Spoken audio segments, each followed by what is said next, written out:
आज हम फार्माकोलॉजी का सेकंड यूनिट स्टार्ट कर रहे हैं, फार्माकोडायनामिक। ठीक है। फार्माकोडायनामिक में हम ये पढ़ते हैं कि ड्रग बॉडी में क्या क्या चेंजेस लेके आते हैं, यानी ड्रग बॉडी के अंदर कौन कौन से चेंजेस प्रोड्यूस करता है। ठीक है। अब ड्रग जो है ये बॉडी में दो मेन चेंजेस प्रोड्यूस करता है, एक ये है बायोकेमिकल चेंजेस और दूसरा होता है फिजियोलॉजिक चेंजेस। ठीक है।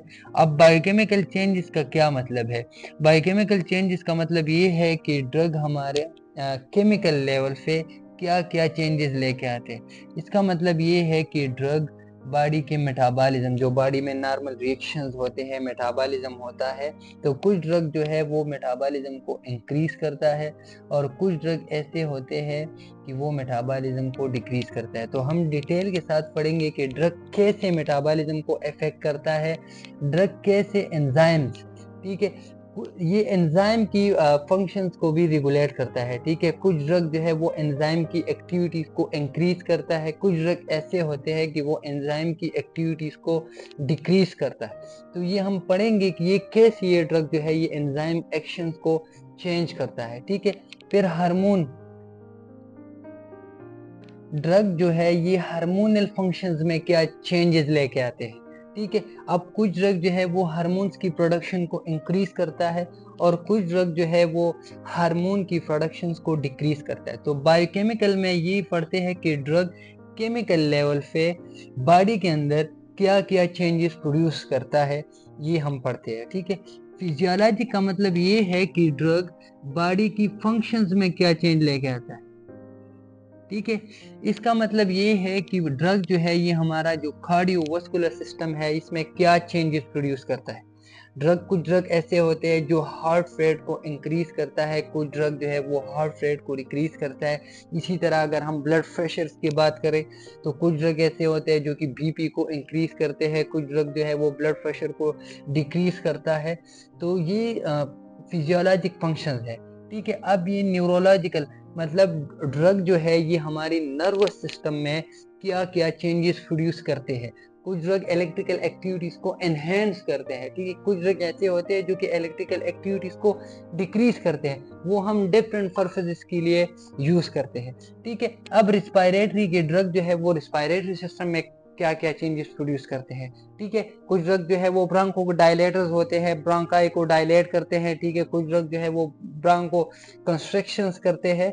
इसी तरह गैस्ट्रोइंटेस्टिनल में क्या क्या चेंजेस प्रोड्यूस करते हैं, तो वो कुछ ड्रग ऐसे होंगे जो कि पेरिस्टालिक मूवमेंट्स को इंक्रीज करेंगे, स्टमक की सिक्रीशन को इंक्रीज करेंगे, कुछ डिक्रीज करेंगे।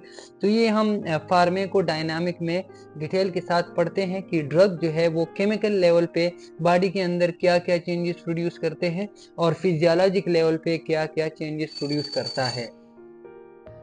सेकंड टॉपिक है सिग्नल ट्रांसडक्शन। ठीक है।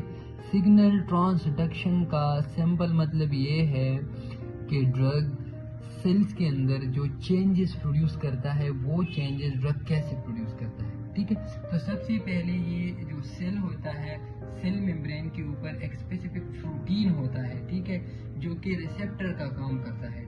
ठीक है। रिसेप्टर एक प्रोटीन होता है जो कि स्टिमुलस को रिसीव करता है फ्रॉम ड्रग, यानी ड्रग से ये स्टिमुलस को रिसीव करता है। ठीक है। जो रिसेप्टर होता है ये सिग्नल डिटेक्टर का काम करता है, मतलब ड्रग जो है ये सिग्नल देता है रिसेप्टर्स को और रिसेप्टर जो है वो सिग्नल्स को डिटेक्ट करता है या रिसीव करता है। ठीक है। फिर कुछ केमिकल्स होते हैं सेकंड मैसेंजर। सेकंड मैसेंजर वो केमिकल्स होते हैं जो सेल्स के अंदर प्रेजेंट होते हैं और ये केमिकल जो है ये रिसेप्टर से सिग्नल को रिसीव करता है और सेल के अंदर जो टारगेट साइट्स होता है उसको ये सिग्नल या स्टिमुलस प्रोवाइड करता है। अब सेल के अंदर डिफरेंट टाइप्स सेकंड मैसेंजर्स होते हैं, जैसे कि साइक्लिक एएमपी है, ठीक है, एडिनोसिन मोनोफॉस्फेट। अब ये साइक्लिक एएमपी जो है ये टारगेट साइट यानी प्रोटीन काइनेज ए को एक्टिवेट करता है। प्रोटीन काइनेज ए जो है इसकी बहुत सारे फंक्शंस है, लेकिन इसका जो मेन इंपॉर्टेंट फंक्शन होता है वो कैल्शियम इन्फ्लक्स करता है। ठीक है। कैल्शियम को सेल के अंदर मूव करता है जिसके थ्रू जो हार्ट की कॉन्ट्रैक्टिलिटी या जो मसल्स की कॉन्ट्रैक्शन होता है उसको इंक्रीज करता है। ठीक है।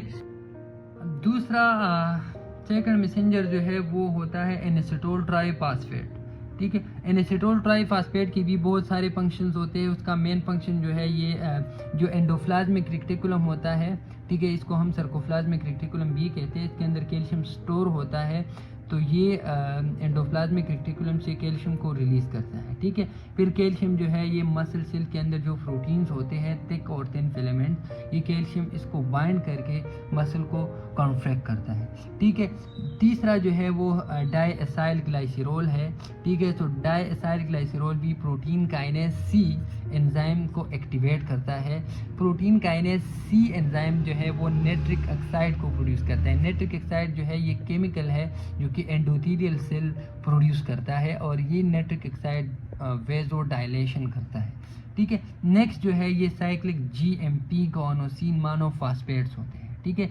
ये काइनेज जी को एक्टिवेट करता है। इसी तरह ये स्मूथ मसल्स को रिलैक्स करने का काम करता है। नेक्स्ट टॉपिक है types of receptors. So receptor की 4 मेन क्लासेस है जो लिपिनकोट के बुक में दिया हुआ है। इसमें सबसे पहले जो है वो transmembrane legend gated ion channel. ये रिसेप्टर जो है ये डिफरेंट चैनल्स होते हैं जो कि आयंस को सेल्स के अंदर या सेल से बाहर मूव करते हैं। Transmembrane legend gated ion channel, ये रिसेप्टर जो है ये चैनल्स जो होता है आयन चैनल, इसके सरफेस पे ये प्रेजेंट होता है, ठीक है। अब जो चैनल्स होते हैं वो आयन को सेल के अंदर और सेल से बाहर मूव करता है। ये रिसेप्टर्स आयन की मूवमेंट्स को रेगुलेट करता है, ठीक है। इसमें बहुत सारे रिसेप्टर्स हैं जैसे कि गाबा रिसेप्टर्स है, गैमा एमाइनो ब्यूटारिक एसिड। ये जो रिसेप्टर्स है ये सेंट्रल नर्वस सिस्टम में नर्व सेल्स की सेल मेम्ब्रेन पे प्रेजेंट होता है, ठीक है। ये क्लोराइड चैनल्स, जो क्लोराइड चैनल्स होता है, क्लोराइड चैनल की सरफेस पे ये रिसेप्टर प्रेजेंट होता है और ये क्लोराइड आयंस को रेगुलेट करता है। क्लोराइड आयन को सेल के अंदर मूव करता है, ठीक है। जब क्लोराइड आयन सेल के अंदर मूव हो जाते हैं तो सेल जो है वो हाइपर पोलराइज हो जाता है, और हाइपर पोलराइजेशन की वजह से जो इलेक्ट्रिकल एक्टिविटीज़ होती है वो डिक्रीज हो जाते हैं, ठीक है। इसी तरह निकोटिनिक रिसेप्टर है। निकोटिनिक रिसेप्टर जो है वो स्केलेटल मसल, ठीक है, ये स्केलेटल मसल्स पे प्रेजेंट होते हैं और निकोटिनिक रिसेप्टर के साथ एसिटाइल कोलिन अटैच होता है, ठीक है। और जब ये एसिटाइल कोलिन इसके साथ अटैच हो जाता है तो वो सोडियम चैनल्स को ओपन करते हैं, ठीक है। ये रिसेप्टर जो है ये सोडियम का जो चैनल्स होते हैं इसकी सरफेस पे ये रिसेप्टर प्रेजेंट होता है। तो जब ये चैनल ओपन हो जाता है तो सोडियम इन्फ्लक्स होते हैं, ठीक है, सोडियम इन्फ्लक्स, ठीक है। अब सोडियम इन्फ्लक्स की वजह से डीपोलराइजेशन होता है, मतलब ये कि इलेक्ट्रिकल इम्पल्स जो है वो जनरेट हो जाता है और इसके रिस्पांस पे मसल कॉन्ट्रैक्ट करते हैं। इसी तरह वोल्टेज गेटेड आयन चैनल्स होते हैं, ठीक है, सोडियम आयन चैनल्स होते हैं। ये भी नर्व्स जो फेरेप्रल नर्व्स होते हैं उस पर प्रेजेंट होते हैं। इस तरह जब हम लोकल एनेस्थेटिक ड्रग देते हैं तो वो इन चैनल्स को ब्लॉक करते हैं, ठीक है। जब ये चैनल ब्लॉक हो जाते हैं तो सोडियम इन्फ्लक्स नहीं होते, नहीं के इलेक्ट्रिकल स्टिमुलस जनरेट नहीं होता है, ठीक है। तो फिर जो पेन की जो सेंसेशंस होते हैं वो रिड्यूस हो जाते हैं। नेक्स्ट रिसेप्टर जो है ये है जी कपल प्रोटीन रिसेप्टर। इस रिसेप्टर की 2 मेन पार्ट्स होते हैं, एक होता है एक्स्ट्रासेलुलर लीजेंड्स, ठीक है, और एक होता है इंट्रासेलुलर। जो एक्स्ट्रासेलुलर पार्ट होता है वो ड्रग के साथ, हार्मोन्स के साथ या दूसरी सब्सटेंसेस के साथ बाइंड होता है, ठीक है। दूसरा पार्ट जो होता है उसका मेन पार्ट होता है इंट्रासेलुलर पोर्शन। ये इंटरेक्ट करता है जी प्रोटीन के साथ, ठीक है, जी प्रोटीन के साथ ये इंटरेक्ट करता है। ये जी प्रोटीन की 3 टाइप्स होते हैं, एक होता है G S protein, G Q protein और जी आई प्रोटीन। ये जो डिफरेंट टाइप्स ऑफ प्रोटीन्स होते हैं ना, ये डिफरेंट सेकंड मैसेंजर के साथ इंटरेक्ट करते हैं। जैसे कि जी एस प्रोटीन जो है ये एडिनाइल साइक्लेज को एक्टिवेट करता है, ठीक है, और एडिनाइल साइक्लेज जो है ये साइक्लिक एमपी को प्रोड्यूस करता है। ये साइक्लिक एमपी जो है ये सेकंड मैसेंजर है जो मैंने लेक्चर की स्टार्ट में एक्सप्लेन किया हुआ है, ठीक है। इसी तरह जी क्यू जो है ये फास्फोलाइपेज सी को एक्टिवेट करता है और फास्फोलाइपेज सी जो है ये IP3 एनेसिटोल ट्राइफॉस्फेट और डाईएसाइल ग्लाइसरॉल को एक्टिवेट करता है। ये IP3 और डाईएसाइल ग्लाइसरॉल ये सेकंड मैसेंजर है, जो लेक्चर के स्टार्ट में मैंने बताया है, ठीक है। सेकंड मैसेंजर है ये, ठीक है। इसी तरह GI जो है, GI ये इनहिबिट करता है एडिनाइल साइक्लेज को, ठीक है। नेक्स्ट रिसेप्टर है, ये है enzyme linked receptors. Enzyme linked receptors की भी दो मेन पार्ट्स होते हैं, एक्स्ट्रा सेलुलर होता है और दूसरा जो है वो इंट्रासेलुलर है, ठीक है। एक्स्ट्रा सेलुलर जो है ये इंटरेक्ट करता है जो ड्रग्स है या जो हार्मोन्स होते हैं उसके साथ इंटरेक्ट करता है, और इंट्रासेलुलर जो है ये डिफरेंट एंजाइम के साथ लिंक होता है, ठीक है। इस वजह से इसको एंजाइम लिंक्ड रिसेप्टर्स कहते हैं। अब इसके अंदर जो मेन रिसेप्टर होता है वो होता है इंसुलिन रिसेप्टर। इंसुलिन रिसेप्टर जो है ये इसकी एग्जांपल है, ठीक है। अब इंसुलिन रिसेप्टर जो है इसकी फिर दो मेन पार्ट्स होते हैं, दो अल्फा इसमें चेंज होते हैं, दो बीटा होते हैं, ठीक है। ये लेफिन कोड में डायग्राम दिया हुआ है, तो मैं कोशिश करूंगा कि मैं डायग्राम से एक्सप्लेन करूं ताकि आप लोगों को सही से समझ आ जाए, ठीक है। सो इंसुलिन रिसेप्टर जो है इसकी मेन दो पार्ट्स होते हैं, एक होता है एक्स्ट्रा सेलुलर, ठीक है। अब एक्स्ट्रा सेलुलर जो है इसमें दो चेन होते हैं, ठीक है, दो अल्फा चेन होते हैं, एक चेन ये है और दूसरा चेन ये है, ठीक है। दूसरा जो है वो इंट्रासेलुलर पार्ट होता है बीटा, एक ये बीटा चेन ये है और दूसरा ये है, ठीक है।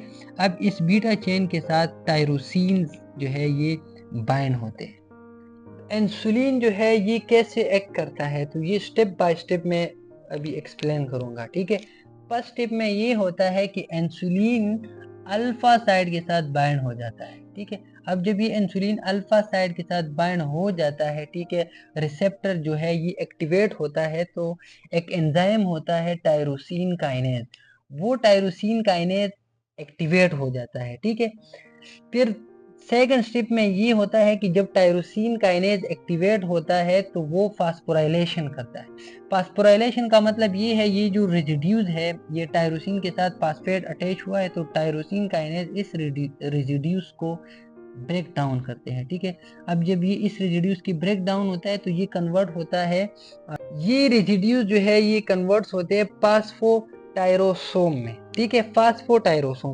फास्फोटायरोसोम जो है ये एक प्रोटीन को एक्टिवेट करता है, इंसुलिन रिसेप्टर सबस्ट्रेट प्रोटीन, ठीक है, इंसुलिन रिसेप्टर सबस्ट्रेट प्रोटीन, ठीक है। अब ये जो इंसुलिन रिसेप्टर सबस्ट्रेट प्रोटीन है ये डिफरेंट एक्शंस करता है, ठीक है, जैसे कि ग्लूकोज का अपटेक करना, ठीक है, प्रोटीन की सिंथेसिस को इनहिबिट करना, लिपिड की सिंथेसिस को इनहिबिट करना, इसी तरह ग्लाइकोजन की सिंथेसिस करना, ये सारे काम जो है ये इंसुलिन रिसेप्टर सबस्ट्रेट प्रोटीन करता है, ठीक। तो इस लेक्चर में हमने पढ़ा फार्माकोडायनामिक, ठीक है। फार्माकोडायनामिक हमने डिफाइन किया कि ड्रग बॉडी में क्या क्या चेंजेस, क्या बायोकेमिकल और क्या फिजियोलॉजिकल चेंजेस लेके आते हैं, ठीक है।